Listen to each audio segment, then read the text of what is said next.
ৰাজ্যত পুনৰ মানৱ সমাজক লজ্জানত কৰা ঘটনাৰ পুনৰাবৃত্তি।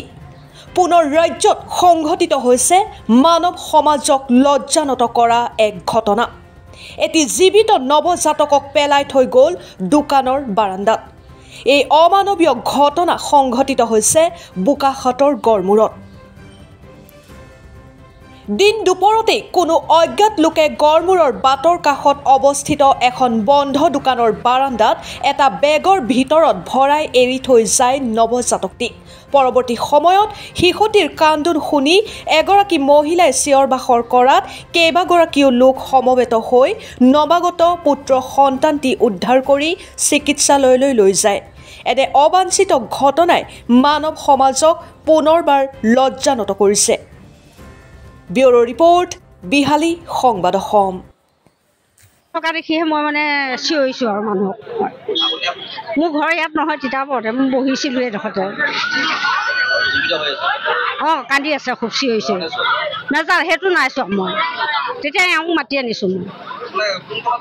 এতিয়া যে আপোনালোকে তুলিলে তেওঁক, মানুহ দেখা নাই মই।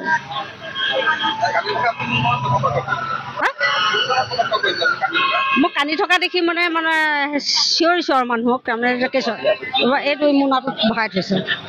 হয়, নহয় তাকেতো আমিতো স্কুলত আছিলোঁ, আমাৰ জাতীয় বিদ্যালয়ত। তেতিয়া মোলৈ এজনে ফোন কৰিলে যে এনেকৈ আপুনি বাইদেউ স্কুলত আছে বোলে। আছোঁ ইয়াতে। আমাৰ ৰঞ্জিত, আমাৰ স্কুলৰ টিচাৰ, তেওঁ আহিছিলে এইফালে। কৈছে বাইদেউ ইয়াত বোলে কেঁচুৱা এটা পৰি আছে বোলে, পেলাই থৈছে। এতিয়া আমি আহিছোঁ, ইয়াত মানুহ একদম জমা হৈ আছে চবেই। তেওঁ কয় যে মোনাত ভৰাই পেলাই কেঁচুৱাটো থৈ দিছে। দেখিছোঁ যে কেঁচুৱাটো জীয়াই আছে। আমি আঁতৰৰ পৰা এনেকৈ চাইছোঁ। গতিকে এইটোতো এটা একেবাৰে আচৰিত কথা, একদম মানে ভাবিব নোৱাৰা এটা কথা। আজি সমাজখন কি হৈছে তাৰমানে, যে এগৰাকী মাতৃয়ে যদি এগৰাকী সদ্যজাত শিশুক যদি তেনেকৈ পেলাই থৈ যাব পাৰে, সেইটো কিমান কি বুলি ক'ম আৰু, মানে ক'বলৈ ভাষা নাই আৰু এতিয়া আমি সেইকাৰণে মই ৰুমানলৈ ফোন কৰিলোঁ, আমাৰ সাংবাদিক আমাৰ ওচৰত আছে। ৰুমানে আহি পেলাই চালেহি। তেতিয়া আমি থানালৈ আকৌ যোগাযোগ কৰিছোঁ, ৰুমানেও কৰিছে, ময়ো কৰিছোঁ।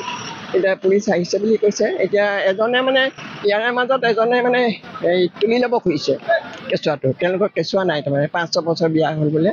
গতিকে তেওঁৱে এতিয়া লৈ গৈছে নেকি হস্পিটেললৈ। হস্পিটেললৈ লৈ যাব খুজিছে। নাজানো এতিয়া ল'ৰা নে ছোৱালী, সেইটোও নাজানিলোঁ মই, ধৰিব পৰা নাই তাৰমানে। সেইটোৱে দেখাতো নাই বাৰু। এই আমাৰ মাহী এজনীয়ে দোকানখনৰ ওচৰতে থৈ গৈছে, সেই গেটখনৰ সেই বাঁহটোৰ গুৰিতে থৈ গৈছে। বাঁহটোৰ গুৰিত থৈ গৈছে। মাহীয়ে মোক মাতিছে।